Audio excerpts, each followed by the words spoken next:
a subir, por lo tanto, el PowerPoint para poder concretar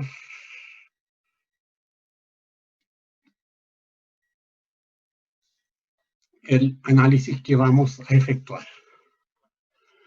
Bien, cuando estamos en el análisis del derecho a la vida y a la integridad física y psíquica de la persona, podemos decir, ¿cierto?, que la primera fuente de este derecho es, por lo tanto, expresamente el artículo 19, número 1 de la Constitución. Vamos a encontrarnos, además, que dentro de las fuentes normativas, ¿no es cierto?, primarias de nuestro ordenamiento jurídico, se encuentran las leyes, y en este sentido tenemos también que tener presente lo que es la ley de donación de órganos, la ley sobre investigación científica en el ser humano, su genoma y la prohibición de la clonación humana, que está dada por la ley 20.120 en esta materia, y a su vez, dentro de las fuentes del derecho a la vida, ¿cierto?, y a la integridad física y psíquica, como fuente internacional, ¿cierto?, vinculante para el Estado de Chile, tenemos que tener en consideración, ¿cierto?, lo que es, por una parte, los artículos 4 y 5 de la Convención Americana sobre Derechos Humanos, y a su vez los artículos 6 y 7 del Pacto Internacional de Derecho Civil y Político de Naciones Unidas, ¿cierto?, como también la Convención sobre Derechos del Niño, la Convención para la Prevención y Sanción del Delito de Genocidio, la Convención Interamericana para prevenir y sancionar la tortura, ¿no es cierto?, para señalar las principales fuentes, ¿cierto?, de lo que es el derecho a la vida y a la integridad física y psíquica. En segundo lugar, vamos a tener que señalar que nuestra disposición constitucional sobre esta materia, que es el 19, número 1, ¿no?, trata en conjunto lo que es, por una parte, el derecho a la vida y, por otra parte, lo que es el derecho a la integridad física y psíquica de la persona, las que en el derecho internacional de los derechos humanos, ratificado y vigente por Chile, los vamos a encontrar, ¿cierto?, en disposiciones separadas, como son el artículo 4 de la Convención Americana, que se refiere al derecho a la vida, y el artículo 5, que se refiere, ¿cierto?, a la integridad, ¿cierto?, de la persona, considerando la integridad física, psíquica y moral de la persona, y lo mismo ocurre con los artículos 6 y 7 del Pacto Internacional de Derechos Civiles y Políticos, que también distingue, por una parte, el derecho a la vida y, por otra parte, el derecho a la integridad física y psíquica de la persona. Esto implica, ¿cierto?, que en este sentido, ¿cierto?, vamos a encontrarnos con dos derechos distintos, que son autónomos, pero que obviamente están relacionados entre sí, que es, por una parte, el derecho a la vida y, por otra parte, el derecho a integridad física y psíquica, lo que nuestro ordenamiento jurídico, ¿cierto?, se encuentran, ¿cierto?, en este sentido, unidos en una misma disposición. Cabe señalar dentro de esta perspectiva, ¿cierto?, que vamos a analizar, ¿cierto?, en primer lugar,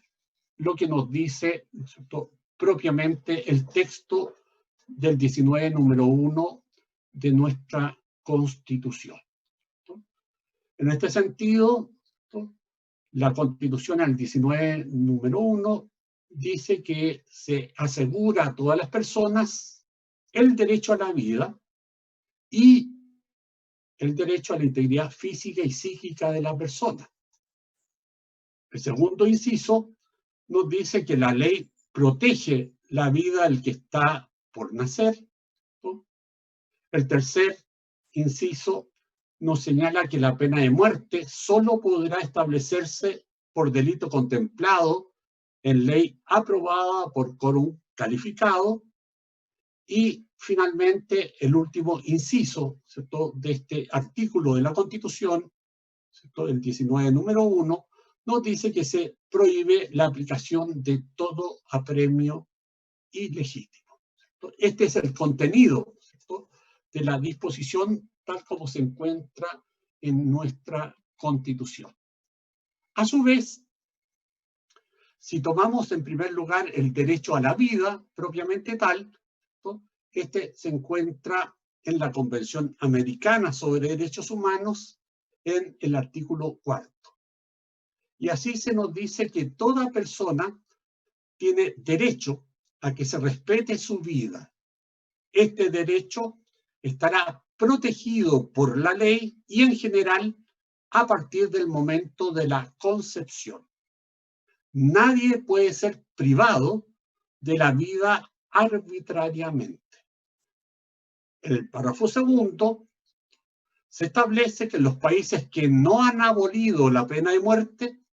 esta solo podrá imponerse por los delitos más graves, el cumplimiento de sentencia ejecutoriada de un tribunal competente y de conformidad con una ley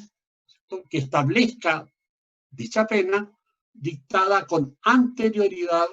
a la comisión del delito. Y agrega que tampoco se extenderá esta pena de muerte a delitos a los cuales no se aplique actualmente. Y desde esta perspectiva podemos, ¿cierto?, a su vez establecer que la Convención sigue, ¿cierto?, considerando este derecho a la vida en los siguientes párrafos, ¿cierto?, que están dados por los párrafos tercero, cuarto y quinto del mismo artículo 4 de la Convención Americana, ¿cierto? El párrafo tercero establece que no se restablecerá la pena de muerte en los estados que la han abolido. Cuarto, en ningún caso se puede aplicar la pena de muerte por delitos políticos ni comunes conexos con los políticos. Y además, se nos señala en el párrafo quinto que no se podrá imponer la pena de muerte a personas que, en el momento de la comisión del delito, tuvieran menos de 18 años de edad o más de 70,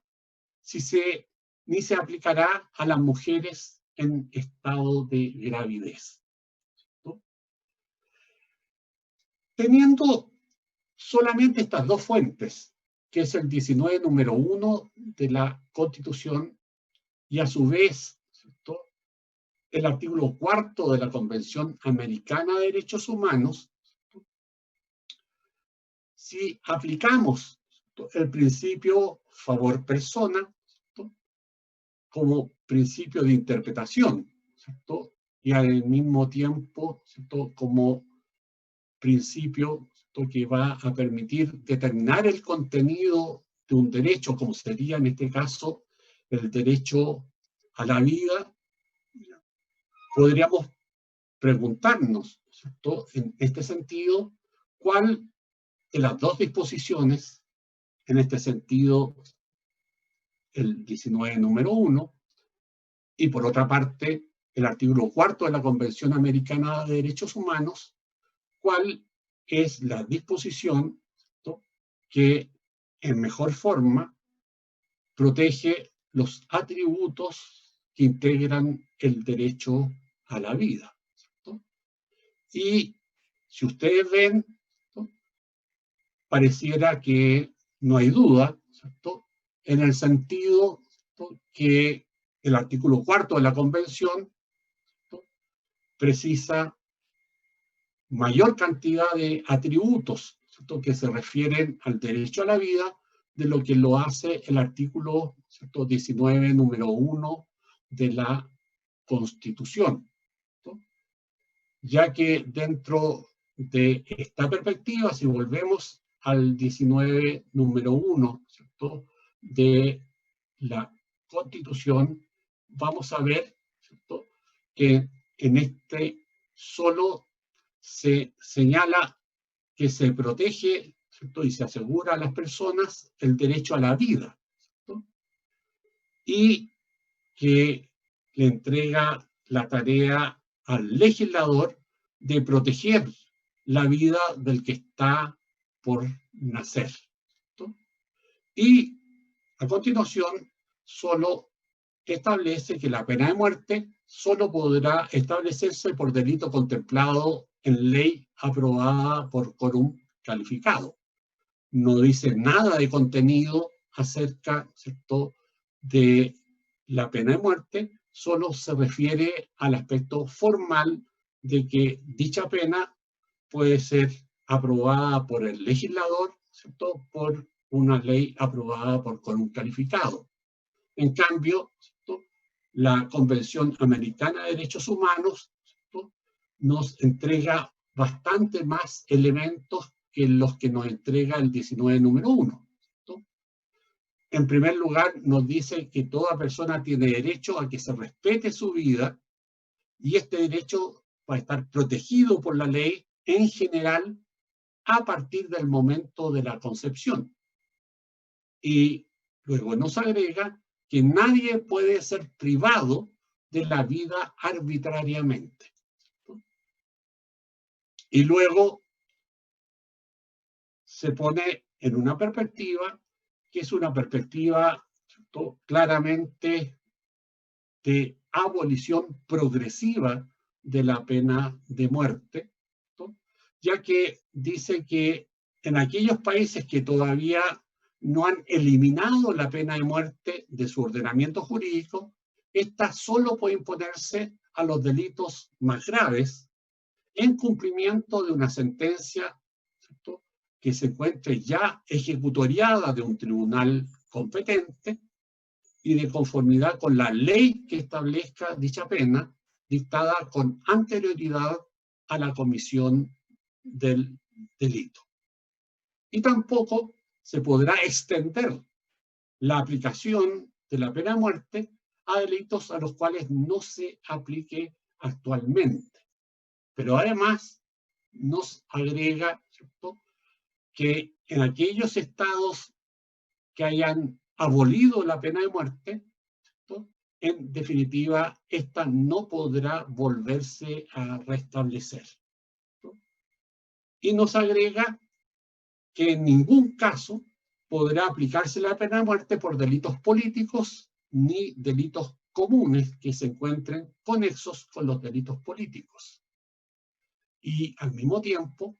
establece que no podrá imponerse la pena de muerte a personas que en el momento de la comisión del delito tuvieran menos de 18 años de edad o más de 70, ni se aplicará a las mujeres en estado de gravidez, ¿no? Por lo tanto, si nos preguntamos cuál de las dos disposiciones, ¿cierto?, protege en mejor forma el derecho a la vida o protege más atributos, ¿cierto?, en este sentido del derecho a la vida, nos vamos a encontrar que claramente, ¿cierto?, el artículo 4 de la Convención Americana lo hace en un sentido más, ¿cierto?, integral, ¿cierto?, con mayores garantías para el derecho a la vida y en una perspectiva, además, ¿cierto?, en la cual se busca progresivamente eliminar la pena de muerte dentro del ordenamiento jurídico, y si en algún momento el ordenamiento jurídico, el Estado parte, ha, ¿cierto?, abolido la pena de muerte, vale decir, no la contempla para ninguna hipótesis posible, ¿cierto? Si llegamos a ese momento, los Estados partes de la Convención Americana no podrán restablecer, ¿cierto?, la pena de muerte, ¿cierto?, en su ordenamiento jurídico, ¿cierto? Señalado ello, ¿cierto?, podemos a su vez también establecer que el párrafo sexto del artículo cuarto de la Convención Americana nos dice que toda persona condenada a muerte tiene derecho a solicitar la amnistía, el indulto o la conmutación de la pena, los cuales podrán ser concedidos, ¿cierto?, por la autoridad pertinente en todos los casos. Y no se puede aplicar la pena de muerte mientras la solicitud, ¿cierto?, de amnistía, indulto o conmutación de la pena esté pendiente de decisión ante la autoridad que sea competente en la materia en el Estado parte, ¿no? A su vez, vamos a encontrarnos que la Convención Americana sobre Derechos Humanos, en el artículo quinto, ¿no?, se refiere a la integridad personal. ¿Y qué es lo que nos dice, ¿no?, este artículo quinto de la Convención Americana sobre esta integridad de la persona? Nos dice que la persona tiene derecho a que se respete su integridad física, psíquica y moral. En cambio, el artículo 19, ¿cierto?, numeral primero de la Constitución, que es la disposición que también se refiere a la integridad de la persona en nuestro ordenamiento jurídico, habla solo de la integridad física y psíquica y no se refiere a la integridad moral. Por lo tanto, ya tenemos allí, ¿cierto?, un atributo de la integridad personal, ¿cierto?, que es considerado por la Convención Americana y que no es considerado por nuestra norma constitucional de protección de la integridad personal. Y agrega en el párrafo segundo del artículo quinto de la Convención Americana que nadie puede ser sometido a tortura ni a penas o tratos crueles, inhumanos o degradantes, y que toda persona privada de libertad será tratada con el respeto debido a la dignidad inherente al ser humano, ¿no? Podemos, en este sentido, ¿no?, señalar, ¿no?, por lo tanto, que la Convención Americana, nuevamente, ¿no?, preserva y garantiza ámbitos de la integridad de la persona no considerados por el texto constitucional, como la integridad moral. En segundo lugar, ¿no?, podemos decir, ¿no?, que tal como lo hace la Constitución en el 19, número 1, párrafo final, ¿no?, la Convención Americana nos dice que nadie puede ser sometido a tortura ni a penas o tratos crueles, inhumanos o degradantes, ¿no? Perspectiva que en este sentido está reflejada, ¿cierto?, en el párrafo final del 19, número 1 de la Constitución. Pero al mismo tiempo agrega, ¿cierto?, un elemento que no se encuentra, ¿cierto?, en el texto de nuestra Constitución, y es de que toda persona privada de libertad, ¿cierto?, será tratada con el respeto debido a la dignidad inherente, ¿cierto?, al ser humano. Por otra parte, la otra fuente, ¿cierto?, del derecho internacional de los derechos humanos que se refiere al derecho a la vida es el artículo sexto del Pacto Internacional de Derechos Civiles y Políticos de Naciones Unidas. ¿Qué nos dice este artículo sexto del Pacto Internacional de Derechos Civiles y Políticos de Naciones Unidas? Nos dice que el derecho a la vida es inherente a la persona humana y este derecho estará protegido por la ley y que nadie podrá ser privado de la vida arbitrariamente. Por lo tanto, desde este punto de vista, ¿cierto?, este párrafo primero del Pacto Internacional de Derechos Civiles y Políticos es equivalente al párrafo primero del artículo 4 de la Convención Americana de Derechos Humanos. Luego, también tiene este artículo 6 un párrafo segundo, y este párrafo segundo nos dice que en los países que no hayan abolido la pena capital, solo podrá imponerse la pena de muerte para los más graves delitos y de conformidad con leyes que estén en vigor en el momento de cometerse el delito y que no sean contrarias a las disposiciones del presente pacto ni a la Convención para la Prevención y la Sanción del delito de genocidio. Esta pena solo podrá imponerse en cumplimiento de sentencias definitivas de un tribunal competente. Podemos agregar también un párrafo tercero que nos dice que cuando la privación de la vida constituye delito de genocidio, se tendrá entendido que nada de lo dispuesto en este artículo excusará en modo alguno a los Estados partes del cumplimiento de ninguna de las obligaciones asumidas en virtud de las disposiciones de la Convención para la Prevención y Sanción del Delito de Genocidio. En este sentido, por lo tanto, nos vamos a encontrar que en este aspecto del párrafo tercero, ¿cierto?, el Pacto Internacional de Derechos Civiles y Políticos agrega un elemento, ¿cierto?, que no está presente ni en la Constitución, ¿cierto?, en el artículo 19, número 1, ni en la Convención Americana de Derechos Humanos, que es en este sentido, ¿cierto?, la perspectiva, ¿cierto?, de sancionar, ¿cierto?, el delito de genocidio, ¿cierto?, y por lo tanto recordarle a los estados partes, ¿cierto?, que en definitiva han adquirido en relación a la Convención, ¿cierto?, para la prevención y sanción del delito de genocidio, obligaciones, ¿cierto?, que en definitiva son también consideradas como parte, ¿cierto?, de los atributos del derecho a la vida, tal como los considera el Pacto Internacional de Derechos Civiles y Políticos de Naciones Unidas. Y luego agrega en el párrafo cuarto que toda persona condenada a muerte tendrá derecho a solicitar el indulto o la conmutación de la pena.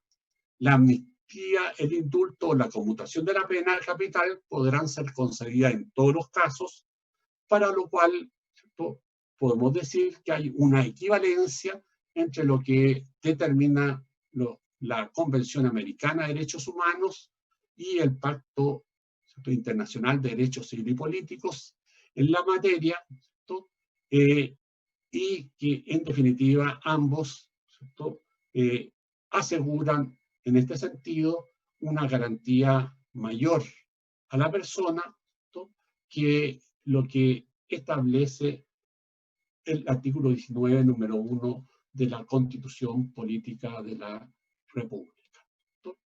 Podemos a su vez agregar que el párrafo quinto del artículo 6 del Pacto Internacional de Derechos Civiles y Políticos de Naciones Unidas nos agrega que no se impondrá la pena de muerte por delitos cometidos por personas de menos de 18 años de edad, ni se aplicará a las mujeres en estado de gravidez. Si nosotros comparamos, ¿cierto?, obviamente el 19 número 1 de nuestra Constitución versus la Convención Americana y el Pacto Internacional de Derechos Civiles y Políticos, tendremos que la disposición de nuestro 19 número 1 no se refiere a esta materia, ¿no? Y por lo tanto, tanto el Pacto Internacional de Derechos Civiles y Políticos como la Convención Americana protegen mejor, ¿cierto?, la vida de la persona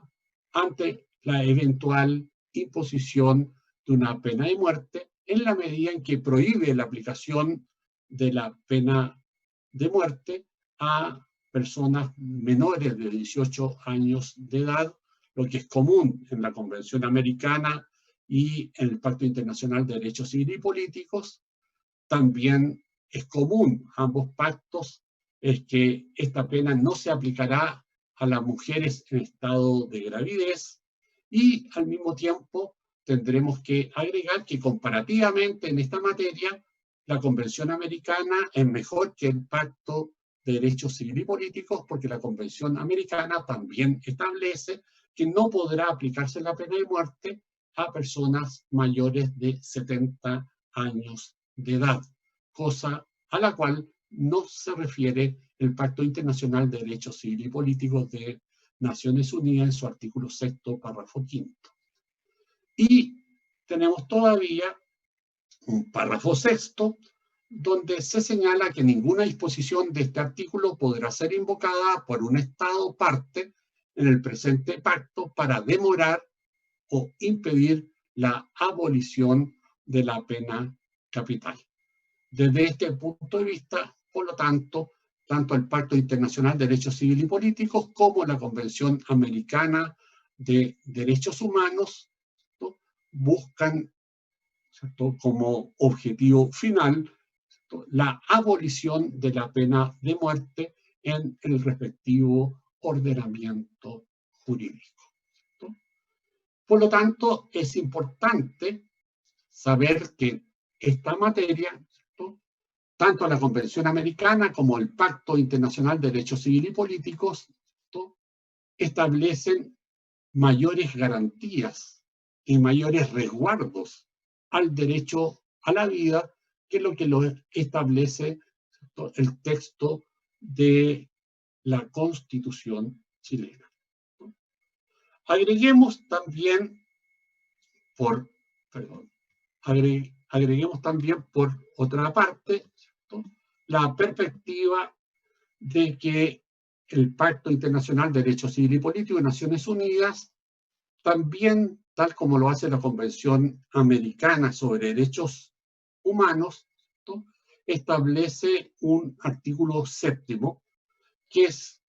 menos garantizador del que establece la Convención Americana de Derechos Humanos en su artículo 5º,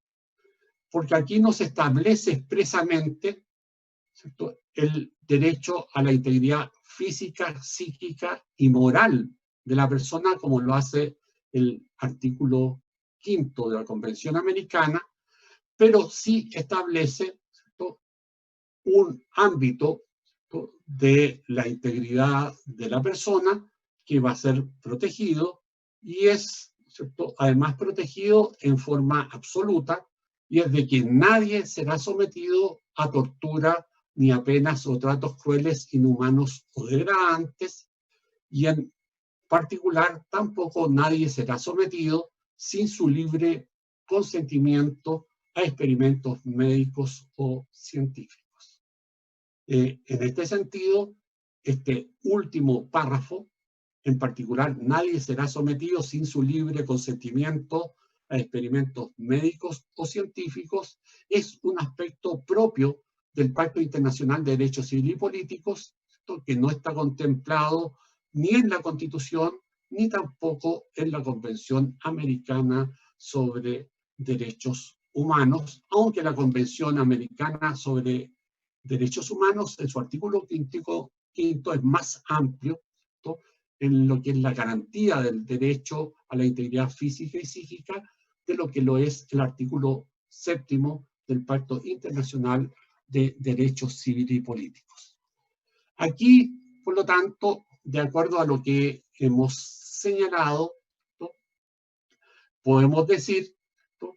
que el reenvío que hace el artículo 5º, inciso 2º de la Constitución, ¿cierto?, al derecho internacional, ratificado y que se encuentra vigente, y que se refiere a ámbitos, ¿cierto?, o atributos de los derechos humanos, ¿cierto? En definitiva, veremos que en este sentido lo que hace esta norma de reenvío es, en definitiva, determinar que tendremos que tener en consideración tanto la Convención Americana como el Pacto Internacional de Derechos Civiles y Políticos para determinar el ámbito de protección tanto del derecho a la vida como del derecho a la integridad física y psíquica, de la cual habla el artículo 19, número 1 de la Constitución, y por lo tanto, estas disposiciones de las fuentes internacionales de ambas convenciones, ¿cierto?, van a incorporarse al derecho interno, ¿cierto?, entregando por lo tanto un plus de protección, ¿cierto?, que va más allá de la que determina el artículo 19, número 1 de la Constitución chilena, ¿cierto? Agreguemos también desde esta perspectiva, ¿cierto?, la Convención sobre Derechos del Niño, ¿cierto? En este sentido, la Convención sobre Derechos del Niño es obviamente, ¿cierto?, un tratado o pacto internacional que ha sido adecuadamente ratificada por el Estado de Chile y por lo tanto que nos obliga igualmente, ¿no? Y en este sentido, la Convención sobre Derechos del Niño nos dice en su preámbulo que el niño, por su falta de madurez física y mental, necesita protección y cuidados especiales, incluso la debida protección legal, tanto antes como después del nacimiento. Luego agrega el artículo 1 que para los efectos de la presente convención se entenderá por niño todo ser humano menor de 18 años de edad, salvo que, en virtud de la ley que le sea aplicable, haya alcanzado antes la mayoría de edad. Y luego el artículo 6, en lo que interesa en esta materia, nos dice que los Estados partes reconocen que todo niño tiene derecho intrínseco a la vida. Y el segundo párrafo nos dice que los Estados partes garantizarán en la máxima medida posible la supervivencia y el desarrollo del niño. Por lo tanto, tenemos así un aspecto complementario, ¿cierto?, en materia de derechos que va a proteger, por lo tanto, ¿cierto?, al niño en su derecho a la vida y también en su derecho a la integridad física y psíquica, ¿cierto?, de la persona, ¿cierto? A su vez, tendremos que tener presente, al considerar este derecho, ¿cierto?, porque así lo determina el Pacto Internacional de Derechos Civiles y Políticos, ¿cierto?, también la Convención para la Prevención y Sanción del Delito de Genocidio,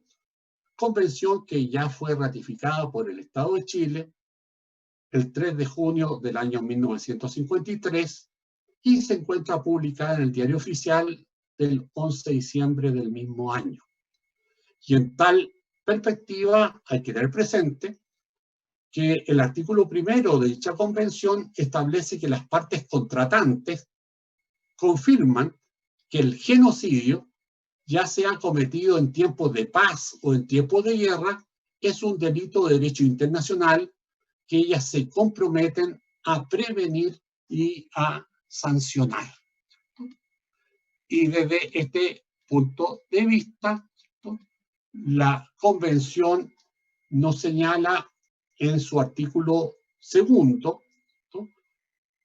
el concepto de genocidio y establece en tal perspectiva que cualquiera de los actos mencionados a continuación, perpetrados con la intención de destruir total o parcialmente a un grupo nacional, étnico, racial o religioso como tal,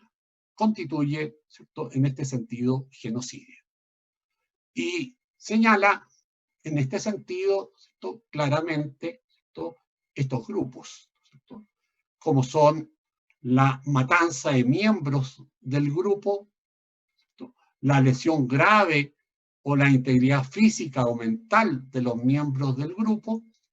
el sometimiento intencional del grupo a condiciones de existencia que hayan de acarrear su destrucción física total o parcial, las medidas destinadas a impedir los nacimientos en el seno del grupo, el traslado por fuerza de niños del grupo a otro grupo, ¿cierto? Y por lo tanto tenemos claramente aquí, ¿cierto?, los elementos que permiten, ¿no es cierto?, tipificar cuánto se produce en tal perspectiva, ¿no es cierto?, un genocidio, ¿cierto? Y a su vez tenemos también que tener presente en el ámbito interamericano, por formar parte del Corpus Juris Interamericano, ¿cierto?, la Convención Interamericana para Prevenir y Sancionar la Tortura, que es del año 1985 y que fue ratificada por el Estado de Chile el 30 de septiembre de 1988, retirándose además las reservas que habían sido establecidas, ¿cierto?, respecto a dicha convención por el régimen autoritario militar, ¿cierto?,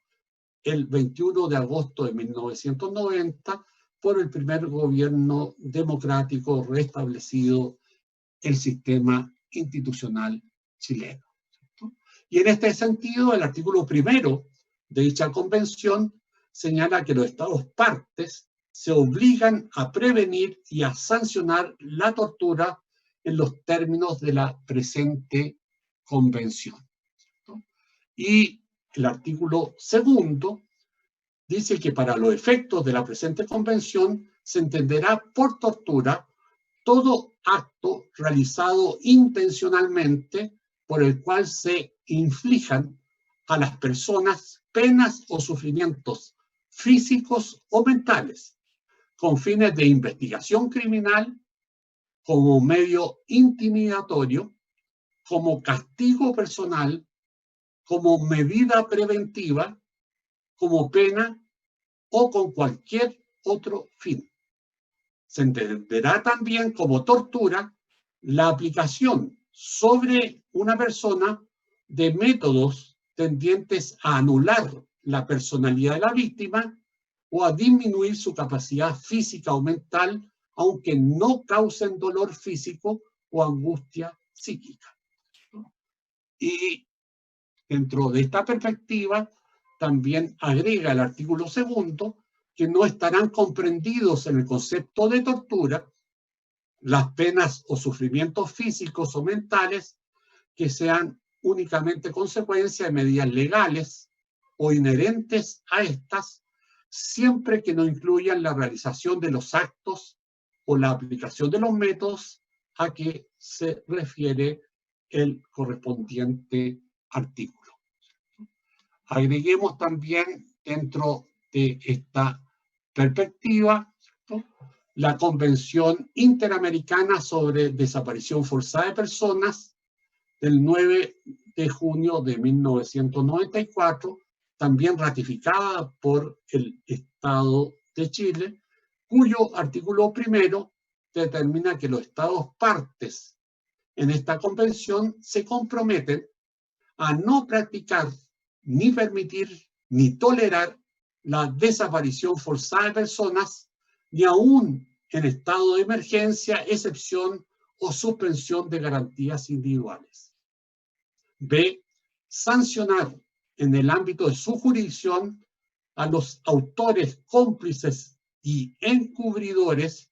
del delito de desaparición forzada de personas, así como la tentativa de comisión del mismo. C. Cooperar entre sí para contribuir a prevenir, sancionar y erradicar la desaparición forzada de personas. Y D. Tomar las medidas de carácter legislativo, administrativo, judicial o de cualquier otra índole necesaria para cumplir con los compromisos asumidos por la presente convención. ¿No? Cabe al mismo tiempo señalar que el artículo segundo de esta convención sobre desaparición forzada de personas, determina que para los efectos de la presente convención se considera desaparición forzada la privación de la libertad a una o más personas, cualquiera que fuere su forma, cometida por agentes del Estado o por personas o grupos de personas que actúen con la autorización, el apoyo o la aquiescencia del Estado, seguida de la falta de información o de la negativa a reconocer dicha privación de libertad o de informar sobre el paradero de la persona, con lo cual se impide el ejercicio de los recursos legales y de las garantías procesales pertinentes. Por lo tanto, podemos ver así el conjunto de fuentes, tanto de derecho interno como de derecho internacional, que debemos tener presente cuando analizamos el derecho a la vida. Y por lo tanto, todos los elementos que hemos reflejado aquí, en definitiva, tenemos que integrarlos y conformar como bloque constitucional el derecho a la vida que está asegurado por el 19 número 1 de la Constitución Política de nuestro Estado. Ya son en este momento, el momento de cerrar nuestra clase, por lo tanto vamos a dejar de proyectar nuestro PowerPoint en este momento y vamos simplemente a dejar 5 minutitos